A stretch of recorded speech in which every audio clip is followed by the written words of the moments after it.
It was shared to all the parties in the office of the PSO. It was not released to us. In fact, the Ghana High Commission wrote for a certified true copy of that report at least 3 times. That panel to today has not been released. Has not been made public. Out of nowhere, on June 26th, we get this thing that it's on TV.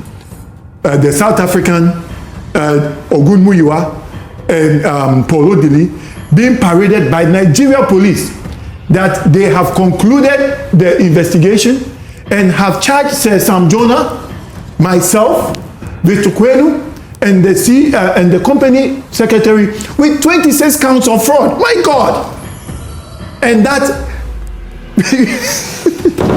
at that particular sitting installed that Polo Dili, who has no locus, is the owner of River Park Estate. I was in America when this thing happened.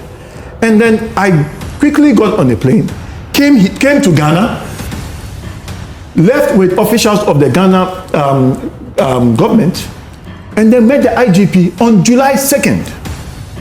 In the presence of Baba Jamal. In fact, they threatened to arrest Sesam in the IGP's office. The IGP had to tell them to stand down. And everything that happened in the IGP's office was recorded. Our lawyers were present. High-level officials of the IGP was there. IGP was the one who chaired the meeting. And just as I'm doing here, I did a full presentation, gave them all the documents and all that. And then they now were saying, portraying a letter that Sesam said that Obasanjo gave him the land and that they are going to interview Obasanjo, President Obasanjo. Obasanjo said he didn't give Sesam Jonah land. Meanwhile, no, they've never made that letter public because they know that there is background information. First of all, Nigeria president can never give land. Land is given by the Minister of State. So they're using semantics and wordplay. If you've enjoyed this video so far, please do me a huge favor and hit the like button and subscribe. These videos take quite a long time to make, so if you could help me out, I'll love you forever. Thank you all for your support. Now let's get back to this crazy story.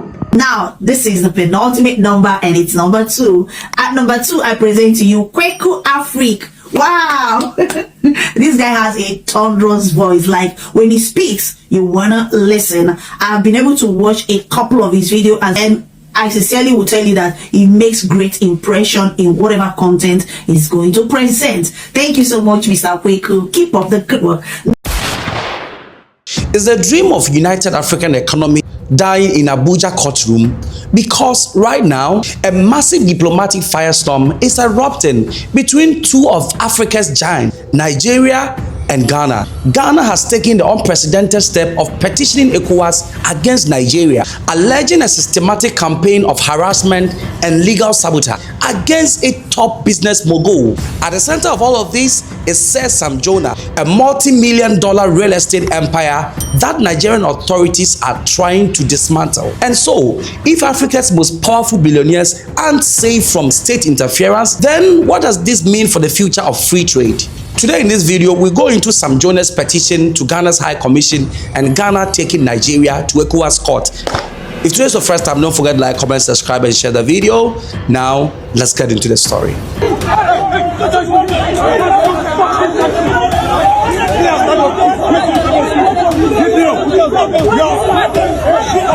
See, Oga, stop it. Don't go close to it.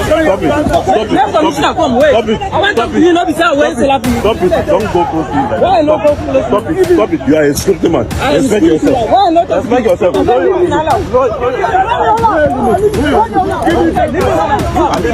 So, Sir Sam Jonah, an iconic Ghanaian entrepreneur, invested heavily in River Park Estate, a massive luxury real estate development in Abuja. This River Park Estate view has a rental value of 5 million naira and a sale value of 120 million naira. With over 100 apartments to choose from, you never run out of options. To paint you a clearer picture, an apartment here sold for 65 billion naira same time last year. With our guidance, many of our clients bought into this, some turned it into short-let apartments and others into rentals. You can also make better financial decisions. But after some years, the Nigerian Corporate Affairs Commission, CAC, accused the business mogul of falsifying signatures and overvaluing shares.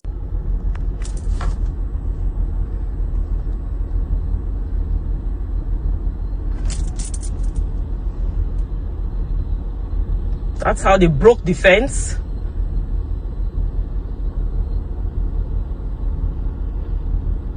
I should not make video. Maybe I should not make video. You intimidate school.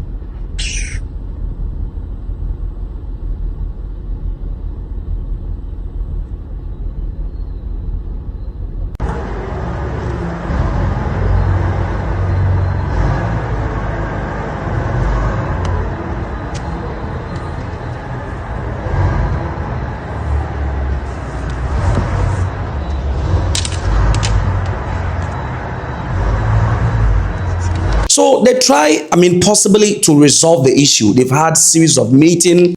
The Ghana's High Commissioner to Nigeria have sat in the meeting, severally. They've tried to settle the case amicably, but almost to no resolution. Now, the turning point of the story is that while the matter was still in Nigerian court and was being litigated, the Nigerian authorities moved to take administrative actions against the business. So, whilst they were still litigating the issues, state authority power backed some people to take over the company and rather give the company to another person, allegedly the one who was in contention arguing in court with Sesam Jonah's company. Out of nowhere, on June 26th, we get this thing that is on TV. The South African Ogunmuyiwa and Polo Dili being paraded by Nigeria police that they have concluded the investigation and have charged Sesam Jonah, myself, Mr. Kweku, and the company secretary with 26 counts of fraud. My God! And that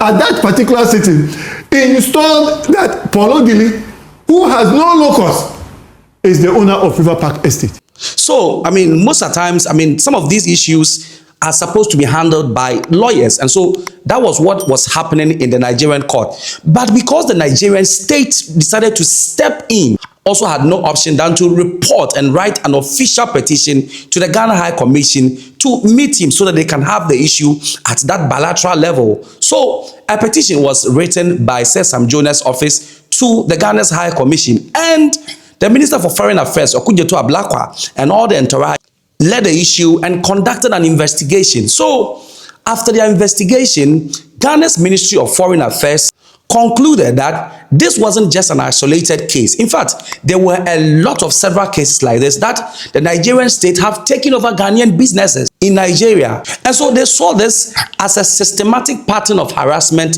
against Ghanaians in Nigeria. So in a rare and bold move, Ghana petitioned ECOWAS and dragged Nigeria to the economic community of West African states. Apparently, that is the excuse that Nigerians in Ghana use, right?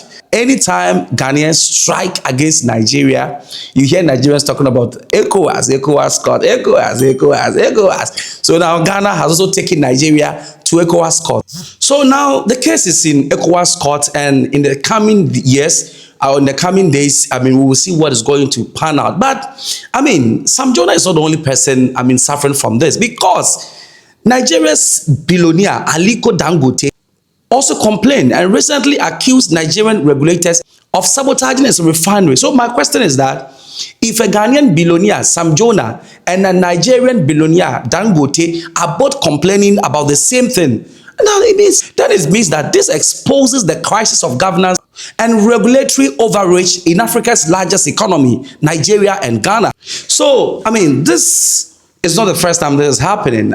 Most of the times, it is only the Nigerians who rather accuse Ghana of closing their shops, citing ECOWAS treaties and how Ghanaians are maltreating them. But you see that our authorities end up, backing the Nigerians. But this time, it is the Nigerians who are doing the same thing to a Ghanaian billionaire. And so, ask myself that if there is free movement of businesses, ECOWAS protocols are supposed to guarantee that a Ghanaian can also do business in Nigeria as easy as possible. Because when you come to Ghana, trust me, there are a number of Nigerians doing business in Ghana. And I made a video of you telling you how Nigerians are controlling Ghana's economy. When you get to, the big sectors of Ghana's economy, like the banking sector, the communication sector, all the top hierarchy, the big businesses are being managed by Nigerians all over Ghana. all over Ghana. I had a video highlighting all of them. So if we have one Ghanaian also in Nigeria who is thriving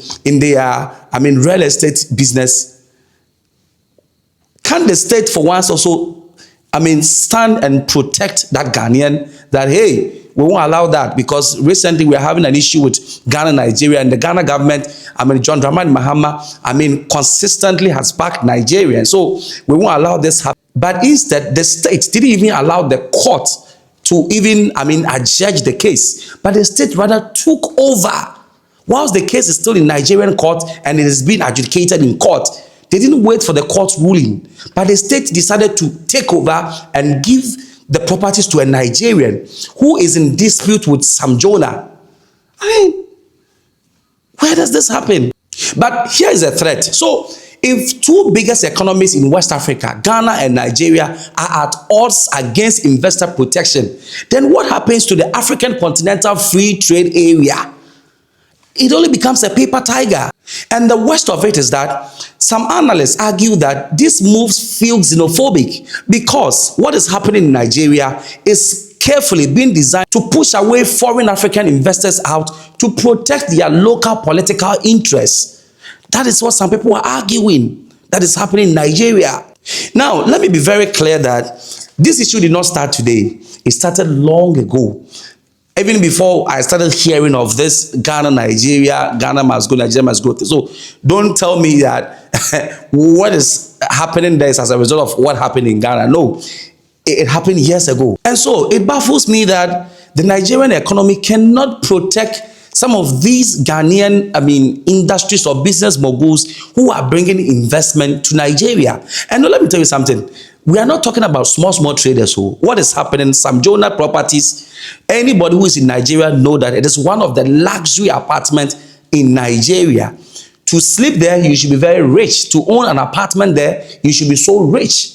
So we are not talking of petty traders, aboso kind traders. We are talking of hundreds of millions of dollars in infrastructure.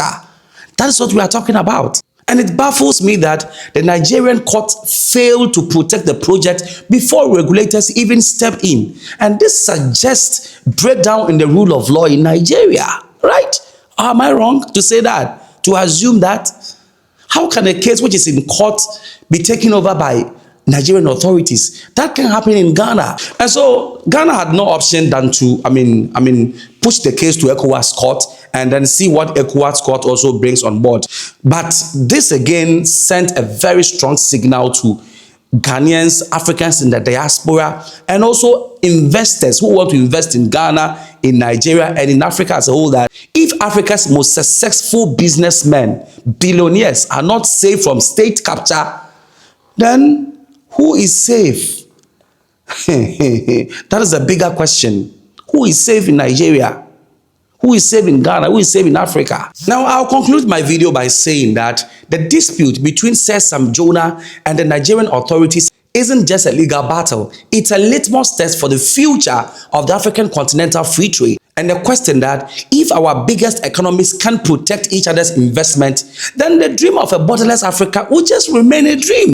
But I want to hear from you. What do you think?